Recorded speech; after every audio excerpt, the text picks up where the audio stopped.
of heroes, legends old. In his stories their glories unfold. Baz the Bard with strings of gold. His heart cries out the tales he's told. Hi everybody, welcome to the Meta Report. This is Skirmish Season 11. It's week 1. I hope you enjoyed your week's break because we're back and Scott's back too. Hi Scott. Howdy, howdy. Yeah, a bit mental really, isn't it? Normally there's a little bit of a longer turnaround time between these things, but no breaks on this train, especially not heading into World Tour London. So straight into Skirmish season we go. It kind of feels like 2023. We kind of had, then it was four week events and then you might get a week off, you might not, it was straight into the next one. So yeah, I mean, you've got to fit them all in, haven't you? You've got all these events sort of like globally. It's nice for the locals to get some events into. Yeah, I think it's going to be something you have to get used to because we get out the other side of World Tour London and it's straight into ProQuest Singapore. So there's I think there's maybe 1 week break there as well. So yeah, nothing's slowing down this year. Going to be plenty of Baz, and if you're lucky, plenty of me. And the Pro Tour London would be a great place to get practice for your ProQuest. There's no other reason to go, just practice for your ProQuest. I have several concerns about that statement, but yeah, I'll leave them to myself. I'm actually going, so I'm really happy.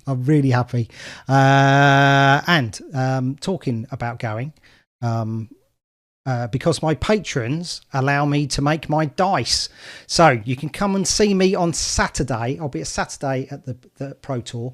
I'll have 60 of my Baz the Bard dice. If you're a patron, you'll automatically get one. These ones are like a fiery orange with black dots. So, quite Volcor themed. They're very nice. Very nice. I like those. All the picture look good, so once they come in, I'll take a picture and put them up for reels. Yeah, I look forward to inevitably doing terribly in the main event and having my Saturday get picked up by a Baz the Bard patented dice. There we go. Hard not to be cheery after that. So if you want to be a patron, you can check the link out and you get 10% off by the same token, Flesh and Blood tokens. You get 10% off of Flesh and Blood products through Thistle Tavern, and for every 3 months you will get a discount code for PCG for the amount you pay into the patron. So most people are paying sort of like £5, so you'll get a £15 discount, which essentially gets you a card graded for free. Right, so let's get into Blitz. This is the Blitz leaderboard. We have Dorinthia leading the pack on 869 with Bravo being on 770. Whether or not any of these heroes, sort of like either Dory or Bravo, will pick up some points during this Blitz season is yet to be seen, because these aren't the best picks potentially going into I'm not entirely sure. I'm not entirely sure that either of these heroes have scored points outside of their number being doubled when the rules changed. It feels like they've been in the lead for forever and have not particularly been great choices forever. And I fully expect Zen to LL for a second time before either of them gets there, to be quite frank. Yeah, it's a bit weird because Bravo, I mean, he's not even going to do it on sort of like Classic Constructed. He's just been there for ages, just going, when am I going to pick up some more points? Maybe when the Guardian Master set comes out? I don't know. Maybe. I think that the truth is we've been in such a aggressively slanted format for so long, and Bravo's at his best when people want to block, and when stopping them from blocking with Dominate actually matters. And we haven't been there for a while, so not been much need for Bravo. Yeah, so we shall keep an eye on this and see how it changes through the coming weeks.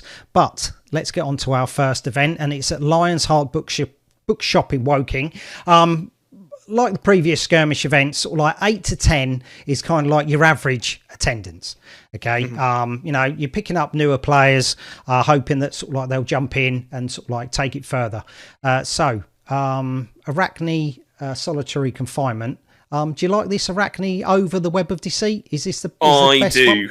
I think this is far and away the best assassin you can play in Blitz. I think the games are so short and so punchy that kind of natural go again is just worth its weight in spades. It's you're getting to attack multiple times a turn, which is honestly what Blitz is about at the end of the day. You can't really afford to go slow unless you are Terror levels of slow and Verdant's levels of slow, and got that crown of seeds and everything else to kind of buy you some time. So if that's the case, I want as many threatening on hits as possible, and that's how you punish the aggro decks, is by playing a assassin with a pile of on hits that can do it multiple times in a turn, and that is Arachne Solitary Confinement. So big fan of this one. Expect to see quite a lot of it over the course of the week.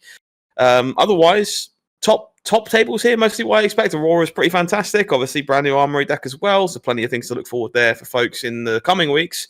But a bit of Blaze, and we'll be seeing plenty of Earth heroes, I expect, in the form of Florian, Terra, Verdant, and the rest, because Crown of Seeds is back in the format and likely to be doing some damage. Indeed. The Blaze has done really well since she came out last year. She's been tearing up sort of like the tables since like June, July time when she came out. Terra, Erica Forsloff, she wrote an article, Prime to Fight, talking about Terra. Very fatiguey. There's some CYB decks in there as well. Yeah, not a lot of attacking, just with the hammer, and then just gain life and see out the game. But let's get into the top four. So Jack Mountford, whether or not he's playing said Terra deck is another thing. We've got Javier Kenyon Rero on Blaze, Zach Murray on Florian. Zach's won a skirmish before, and Stefanos Agiriou, he's won 2 skirmishes before, and he is on Aurora. So I have to imagine, if you're on the Terra side of this equation, that the Wizards are the one you're wanting to dodge, truthfully. It's always been a bit difficult for the Guardians to deal with such large bursts of Arcane. Obviously, Count Your Blessings is a messed up card. Definitely a chance you get yourself out of range. But I think I would take Blaze in that fight, given the choice. Aurora Florian, I have no idea how much this differs from Blitz, from CC, I should say, in Blitz. But Crown of Seeds certainly isn't going to make the matchup any worse for Florian, and typically I do prefer to be on that side of the matchup in Classic Constructed. So I'm going to guess that I do in Blitz as well. So I'm going to guess this was Florian Blaze. Florian Blaze. It was Blaze and Aurora. Okay, so this is going to be much closer. I think this is very much an embodiment of kind of what we expect from Blitz. This was probably a 4-turn shootout and somebody exploded, but which way it went is very hard to know, truthfully. I don't gather that information. How many turns in this game did it take? No, I mean, it might be worth it for Blitz in the future, truthfully. You're going to get a lot of 3s and 4s, I think.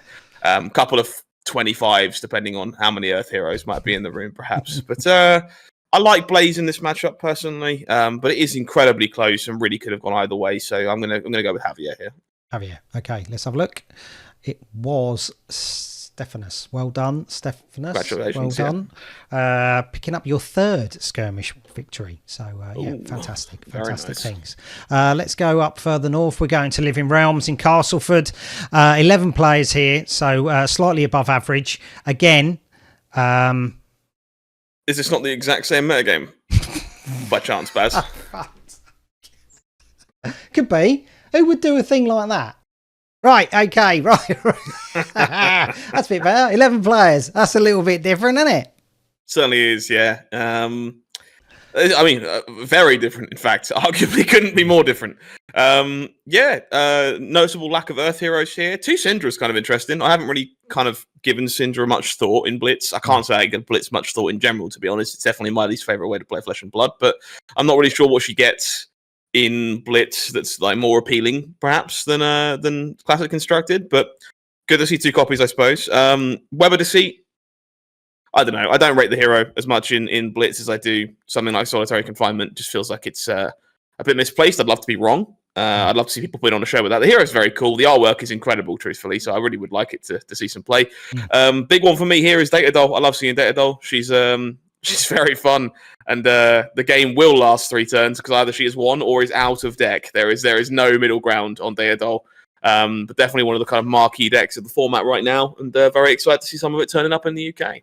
I played Data Doll when she wasn't very good, but yeah, me too. Yeah. And I'm not so much interested now that she's actually capable of winning games, but she is a good laugh. Definitely something a bit different. Yeah. Righty, shall we see who has made it into the top 4? Okay, Absolutely. Top 4. KO, Ryan Goff.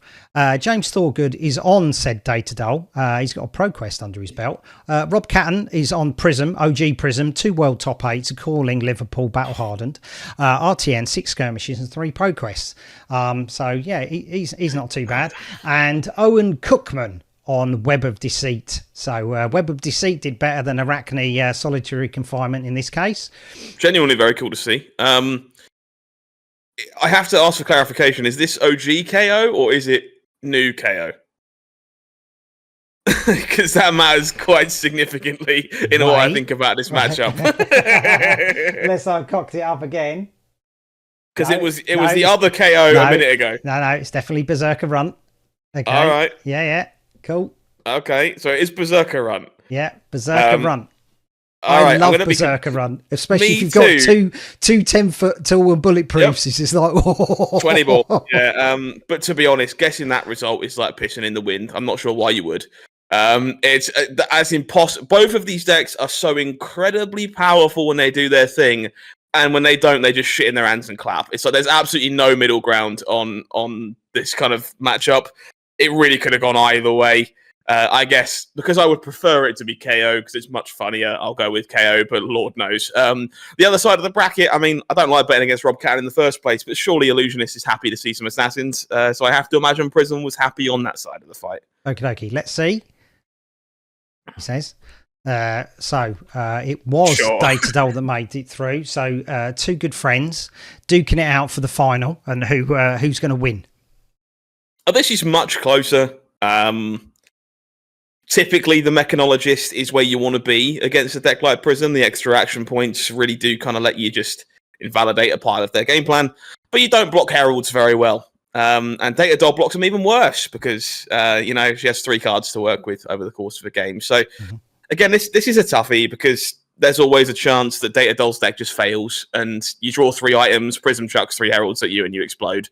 And that's why it's so hard to guess these Blitz games. But I think in theory, I would prefer to be on the Mechanologist side of it. So I'll guess this was James's event to take. Okie dokie. It was Rob's. So well done, Rob. Another skirmish to add to your tally of wins. Well done. The good thing is sort of like the top players are sort of like joining in this skirmish. The prizes that are for these events is a lot better than we've had in ages. Cold Foil Channel Lake Frigid. I was like, flipping heck. That is a flipping good card to have.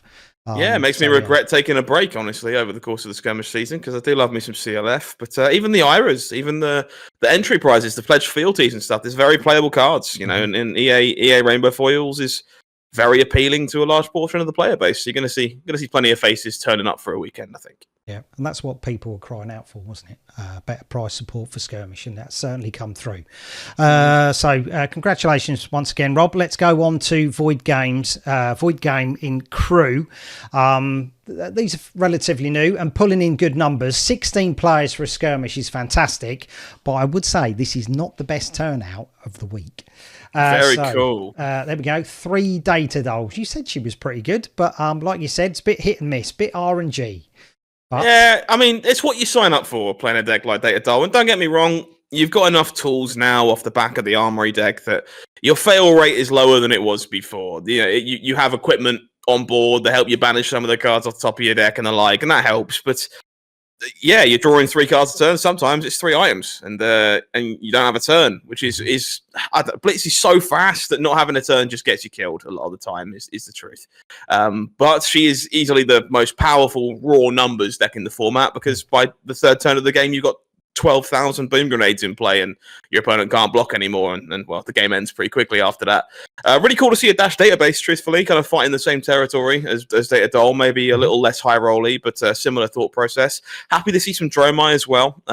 It's just a hero that I think many people love and will take any opportunity to play. But yeah, this is a lot of what I expected otherwise. A lot of Data Doll, a lot of Aurora, a little bit of Blaze and Arachne. Maybe a little less Earth heroes than I expected. Mm-hmm. Yeah, there's I think the first one that we saw, Lionsheart, was the only game that Terra's turned up. So he hasn't really turned up yet. But everybody sold their Crown of Seeds, No one thought it was coming back or was going to be legal anywhere. So yeah, so it's never worth selling your cards. You just like, that's too good a card to get rid of. Let's see, he made it into the top 4. So Zen, Ashkan Rashid Sanity, he's got an RTN under his belt. He was day 2 leading Katsu player for Calling Birmingham, so he's a bit of a ninja man. Liam Holden on Aurora has been playing Aurora forever now. He's got 2 Pro Quests, an RTN and 2 skirmishes. Daniel Baxendale on that said Data Doll, and Ethan Cull on Arachne Solitary Confinement. It's nice to see that they've named a card after him. Yeah. Weirdly enough, Ethan's an assassin player in Classic Constructed too. You'd think he would div it towards Vince there, but alas, no. Yep. I mean, spoilers on this one. I am aware of how this event breaks down. It's the one that most of the Manchester lot went to. So I am aware of this result this time around. This was an impressive win from Daniel in the semis here to take the win over Arachne. That's not an easy one for Data Doll. And Liam Holden did indeed get the better of Ash, who I'm sure they'll be looking to run that back at London and maybe Nationals and the rest over the course of the year. And in the immortal words of Liam Holden, he could have had 40 health in this finals and it wouldn't have mattered. So he very quickly got high rolled 2 balls by Daniel Baxendale and promptly exploded at the hands of Data Doll. So yeah, take from that what you will. Nice, brilliant. Well done, Daniel. It's nice to see an underdog as she was taking a win. So yeah, brilliant, absolutely brilliant. Let's go on to one of our newest gaming stores. P9 card game in London. 12 players, so better than average. So a good turnout for them. Yeah, sort of like the usual faces we're seeing in this. Again, no terror. So Yep. Really kind of cool to see more stores getting involved in London. The community down there obviously very solid. I know P9 are vending at the World Tour, so they've definitely got their fingers in many pies and looking to get involved in Flesh and Blood as many ways possible. Nice. But yeah, a lot of what you expect here, as we kind of alluded to a few times. Nice to see a Dory popping up out of the woodwork. 2 Vinsets. I think she's actually a little underappreciated in Blitz, truthfully, but happy to see more than one for a change. But otherwise, yeah, very expected metagame. Maybe surprising to see Dash instead of Data Doll, but yeah. But let's see who made it into the top 4. So Shui Zhang on Arachne, Web of Deceit, Isaac Dearlove on Aurora, Marcus Roseman on KO, and Konrad Pazuski on Dash Database. He's got a Pro Quest under his belt. So, yeah. Yeah, I don't know. This is going to be a lot of guesswork again, truthfully. So many of these matches in this format are just so fast. But the thing is, this is also new players coming through. We've got a new store. 100%. Players that we haven't really seen before, only Comrade. So, yeah, it's really, really good.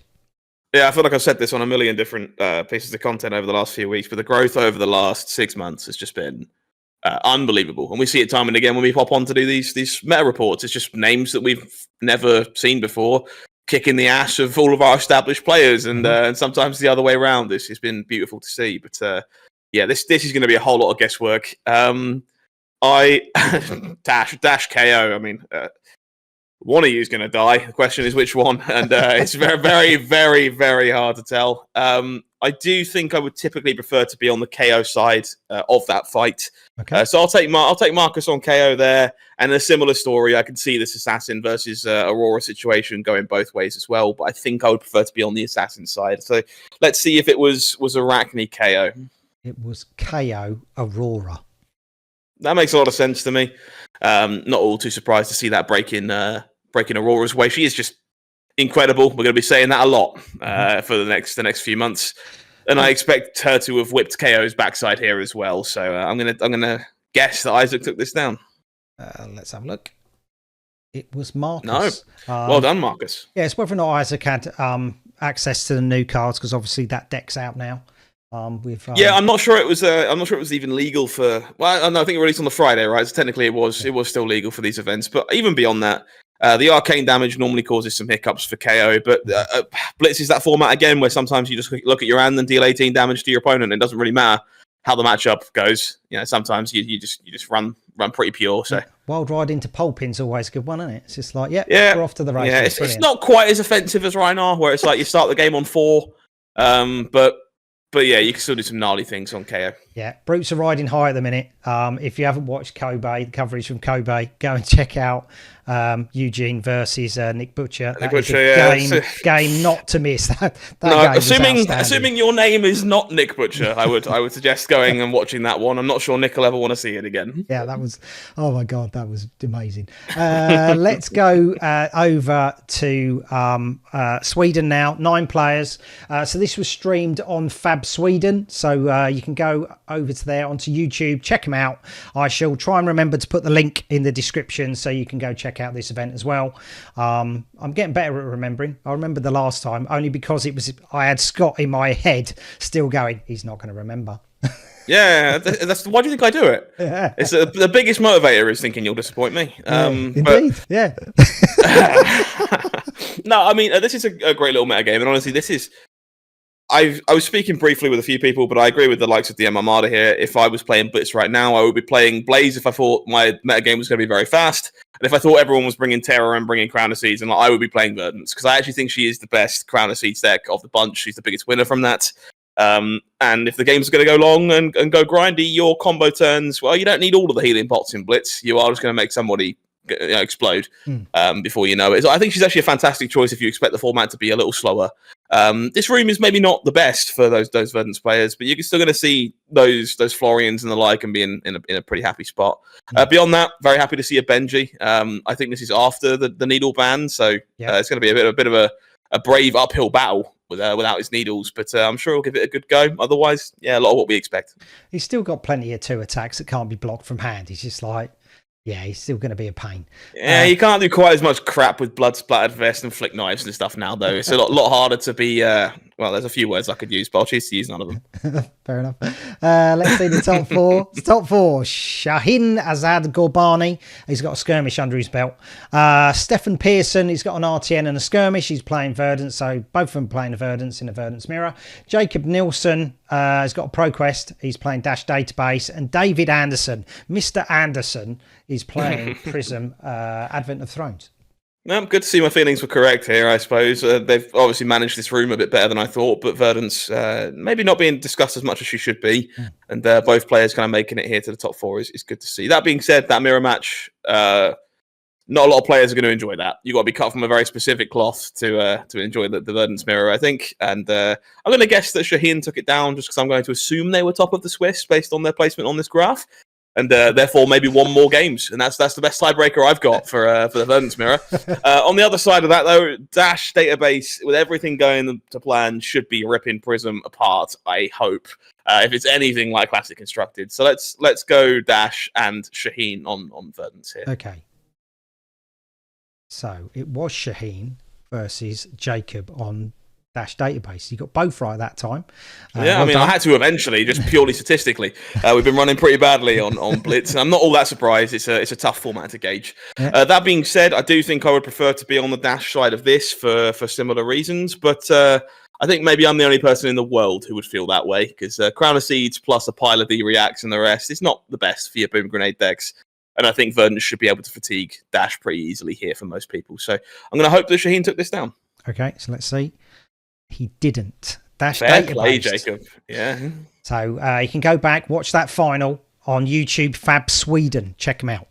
Okay. You're going to have to, yeah. It's an impressive one. It's not easy to do that. So, I look forward to checking that one out. Nice. Right. We are going to Ireland. Another new store. Okay, Puca Puca Games in Londonderry, 17 players. What a fantastic turnout for a new store covering Flesh and Blood events. Well done indeed. Looking forward to seeing more events hit your store in the future. This is more like looking at sort of like Classic Constructed, the amount of different heroes that are being taken. I was just like, oh my God, this is fantastic. Word is getting around, and it brings me a lot of joy, truthfully. I'm sure you're the same, but I remember covering these skirmishes that were, barely firing, and barely getting enough people through the doors. And the fact that we can get a new store cracking open, no doubt has their doubts about supporting a game like Flesh and Blood, given that it's not one of the big 3 or anything. And you see a turnout like this for a, not a casual event, but the next level up, it's got to be reassuring. It's got to be good to see, and breeds a lot of confidence. So. Yeah, it brings me a lot of joy to see it. None of these heroes. I'm again a little surprised by how much Syndra we're seeing. I'm not really seeing the appeal of playing her in the format, other than perhaps evasive damage. That's Flick Knives is a darn good card when you start at 20 health. But it might be new players, mightn't it? They've literally picked up the game, and it's just like, okay, I've got Syndra collection from just jumping into it and just running with it. Yeah, I think there's definitely some element of that, but obviously we saw 2 Syndras at other events this week as well, so maybe there's just something I'm not privy to. But definitely some cool choices in here. Baldwin, Quicksilver Prodigy, Dorinthia, definitely a little under-respected, I think, by a lot of people that just don't know what she does.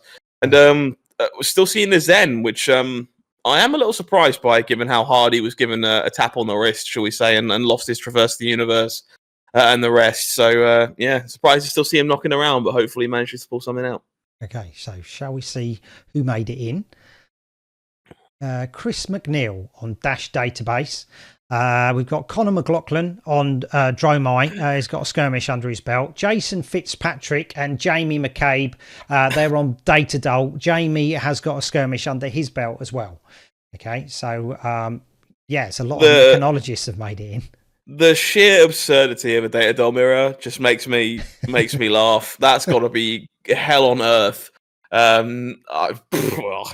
don't know, Jason. I hope you took it down because I'm going with you for no apparent reason. Datadol is quite the deck, and I'm happy to see them finding some success. On the other side, though, Dash, it feels like this is a matchup that should be pretty good for Dash. Again, truthfully, you're not plagued by dragons. You're running max velocities typically, which are obviously very good in for the need of Phantasm. So. I'm going to guess this was Chris on the other side. Okay. Chris versus Jason. It was Chris versus Jamie. But the Datadol one, you said you spun the wheel, and that's what came out. I mean, talk about a literal coin flip in every sense of the word. And this finals is no different, honestly. These heroes are so similar fundamentally. Mm-hmm. One brings the power level down just a bit in exchange for some extra intellect. But you still block like crap. So quite frankly, it's going to be a bit of an item piss off here. And I'm going to assume Jamie took it on Datadol because neither player wants to block here, and that tends to favour the more explosive deck. But I can see this going either way. Okie. It was Chris. It went the other way. Well done, Chris, for winning. Fantastic event, 17 players. Looking forward to seeing more from Puca Puca Games in Londonderry. So that is the Blitz format. For Skirmish covered. There are two more. Living Legend. Oh my God. It's so good to see that we've now got Living Legend coming back for Skirmish events. So normally draft, classic constructed for sort of like the higher end events, but now Living Legends found its place. People who want to play classic constructed can still play it, but in Living Legend format in a Skirmish season. Yeah, I love me some Living Legend. I mean, I'm hoping my guest rate improves slightly because there might be more to go off of in the Living Legend format than there is on Blitz. I've been batting pretty badly so far this week. But in general, the format still has, things that don't appeal to every part of the player base, which is fine. It's nice. There's different experiences for people to jump into from Blitz to LL. But this is the format where all of the bullshit is legal, for lack of a better phrase. Absolutely. You want to do all the nonsense, all the crazy things that are completely and utterly ridiculous. Living Legend is the format for you. Well, they have put a few more restrictions in, They have, and I'm not sure. I don't know about that. It feels like Starvo keeps bringing himself some problems, and cards are being given a tap on the wrist for the sake of keeping him in check. That maybe hurt a couple of other heroes, which is a bit of a shame. Absolutely. I think Aurora and even Acilio are going to suffer more from the loss of electromagnetic somersault, I think, to restricted than he will. But he is the reason why it's happening, which is maybe not the nicest part. And if you don't enjoy that, then maybe it's not the format for you. That being said, this is one Brave Fang. I'll give it to you. That's a brave choice for this event. Everything else here makes a lot of sense. These heroes are all very silly. And I believe all of them are in the Living Legend format alone at this point, except for Fang and, of course, Kano, who is a bit of a different beast in LL than he is in Classic Constructed. Yeah, he's got access to his book, which makes a massive difference. Let's see who made it into the top 4. So Eyes banning on Chain. The Boogeyman is back into not Eyes, but Chain itself. Kane Wilson on Lexi. He's got an RTN. He won it last season. Noah Hicks, no stranger to playing Kano. 2 skirmishes and RTN. And Ian Porter on Starvo. He is a Guardian main. He did try playing some Florian, but we all know you're a Guardian main, mate. It just doesn't fit. It's got a skirmish and a pro quest under his belt, so yes. Florian's a Guardian if you try hard enough, but in this format it's very hard to convince me not to play the Guardian if you're picking one up, truthfully. That being said, I think the matchup against Kano is surprisingly deep given the existence of Shock Charmers and the like, but I still don't want to be on the Starvo side of that. Kano is so explosive and can pretty easily punk his way through Spell Void if you give him the time. And Starvo will typically give him the time unless you're running pretty pure, so Noah's a great Kano, and I would definitely rather be on that side of that fight. So I'll take Noah there. The Lexi matchup and the Chain matchup is significantly more interesting without context of how the Lexi deck is built. If it's very ice-centric, which I kind of expect, honestly, for a Lexi list in LL, because the format is typically full of decks that can do very resource-like things. Yep. I like where you are. Freezing out Chain seems like a very powerful plan. If you're more trying to race Chain, I'm not entirely sure that's good for you, truth be told. So I'm going to assume that Kane was on an ice-focused build Alexi, and I think I like being on that side of the fight, so I'll take Kane on that one. Okay, I can confirm or deny he was on a nice one, because I have no idea. So Kane, if you do listen to this, please confirm what build you That'd be using. great. Would love to know. Yeah, indeed. So Chain took the honours on this one. So we have Chain versus Kano. Yep, makes a lot of sense. Both of these decks exceptionally powerful, but I think I would still prefer to be on the Kano side of this equation. So I'm going to take Noah on Kano. Okay. Noah on Kano. It wasn't. God, it was I'm Chain. running so unbelievably badly this week. But hey, you can't always get it right. No, but the thing is, Chain just shows what an absolute monster of a hero he is. I just remember playing him back in the day and just going, Christ, you would try and fatigue him out, but you literally just had to go fatigue from the get-go, or he would just nab you at the end. He was just, he was so good. What a lot of people maybe haven't realised is you just cannot fatigue Chain anymore because they printed Cull. Yeah. Cull is a phenomenal piece of tech for this deck, and if you just let them sit there in the banish zone until you're ready to go and do your big turn, well, your opponent's got one card to block with if you sequence things carefully, and well, that's a bit hard to survive, truth be told. So fatigue and Chain is not the plan anymore. Are they running Succumb? Is that a card that will get into a Chain deck? Yeah, maybe. The thing is, there's only so much space for all this stuff, and Chain is definitely at the point where you have an abundance of options, and you want to play your Eclipse for the longer matchups, and a pile of Seeds of Agonies, and a load of Riftbinds, and still Belittles and stuff, because you get to play those in LL as well. And maybe you want Dustblade, and maybe you don't, and suddenly you got to pick your lane, and it's definitely a card of the appropriate power level, but I don't know if you've got space to fit it in. It's fair dues. Fair dues. Right, let's go on to the very last one for this week. Dyson Destiny in Canterbury, 11 players. Normally you would see coverage of Dyson Destiny events with Cup of TCG.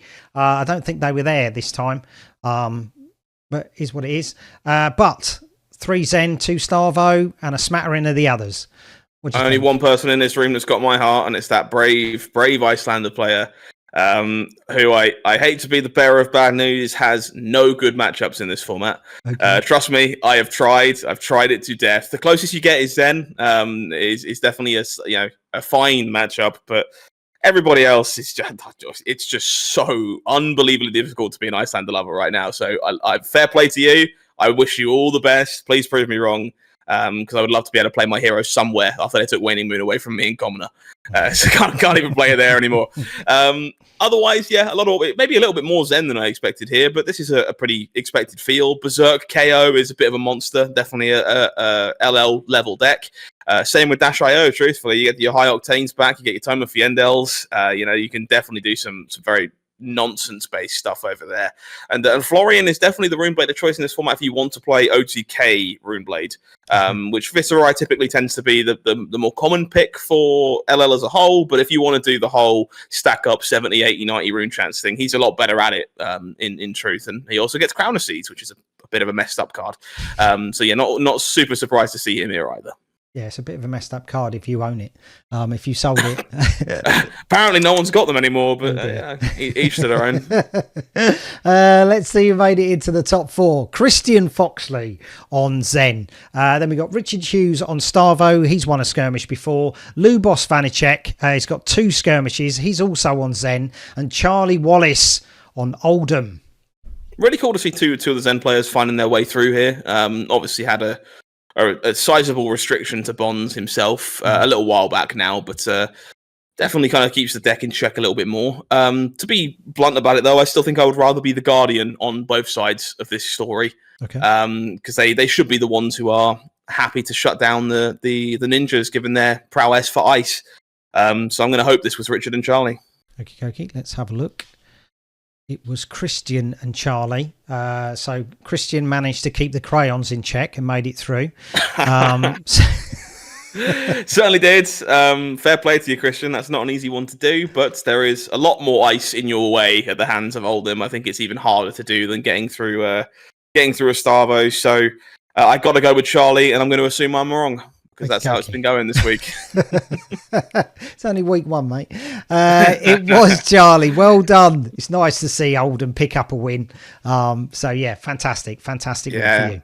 I love Oldham in LL, but you're definitely going to have to walk into the room and hope there's not too many prisms. And thankfully, there wasn't in this case, and that kind of lets you run wild. Yeah. Can you do you see sort of like Living Legend picking up more players? I mean, we always talk about sort of like traditionally 8 to 10 is a skirmish. Do you see sort of like Living Legend picking up as many players potentially as a classic constructed event when it comes to skirmish? I don't think we're ever going to get to like CC levels, truthfully. Okay. But I think as more heroes make their way there, the player base, if we're being blunt, Living Legend is a nostalgia format. Mm-hmm. The thing that people enjoy about it is they get to keep doing the thing they enjoyed doing one way or the other. It's why Starvo is such a flagpole and like a face of the format is because, people want to do that thing that was legal for a very brief period. Mm-hmm. And I think as new players who are entering the game right now fall in love with a hero, something like Aurora that, maybe comes to fruition and gets their somersaults back perhaps. Well, when she LLs, they'll have a reason to explore the format because they want to keep doing their thing. At the minute, there's no nostalgia for them to enjoy. And so there's just very little reason to dip in. You've also got the counter side of you really like playing that deck, but you sold it to play the next meta hero. Yep, so that happens too. Yeah. It very much depends on the level of love, I think, truthfully. For some people, like I could have cashed out of Icelander, but you wouldn't catch me dead because she's my hero and I love her to bits. And I'll continue buying foil cards for her, even though I don't get to play her very much anymore. And there'll be people like me, and there'll be people like, as you say, that are just like, well, I need to fund the next deck. But hopefully for decks like Aurora, it's a case of, well, you bought your Grasp of the Arknight, you bought your Face Purgatorian, so maybe you move into Florian, you move into Vinset or something in Classic Constructed, and most of your investment carries over, and there's less of a need to funnel stuff off to afford the next big thing. Absolutely. Righty, let's just look at the meta map. So we have Dash Database over there, Mindstage, Landala. Well, then we've got Ireland. I had to change the map because I didn't have the very top of Ireland in, but there we go. That's where Londonderry is, Puca Puca. So well done. Then we go to the north of England. We've got Rob Catton picking it up there at Living Realms with Prism, Daniel Baxendale with Data Dull at Void Games. Into the Midlands, Chain, Eyes Banning, Card Goblin. Then we have Dice and Destiny that we covered last with Oldham and Aurora at Stephanos with at Lionsheart. So well done to all with your nice shiny Channel 8 Frigids. One last one, sorry, P9 Games, fantastic win for KO. But it's only a 3-week season. So week 2 tends to be where all the matches are. So if you really like Living Legend, this is your week. Hard to argue with that, yeah. Yeah. Is it 2 events in Sweden, 2 events in Ireland? There's going to be there's so many events this weekend. I'm sure there is one near you if you fancy going to play it. So good luck to all. One on the Friday, one on the Monday as well, if you're in Cardiff or Plymouth. So it might be sort of like their regular gaming nights, I would have thought, for those. Okay. Scott, thank you so much for coming on. And thanks. Showing us, you're not as wise as Blitz as you are in Classic Constructed. But we can't be good at all formats, can we?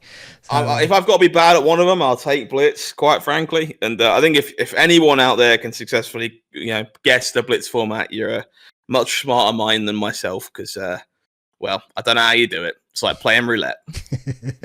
Erica, thank you so much for the information from Sweden. Go check out the article on Fab TCG for her primer. Covers Blitz and it covers Living Legend, so well worth the read.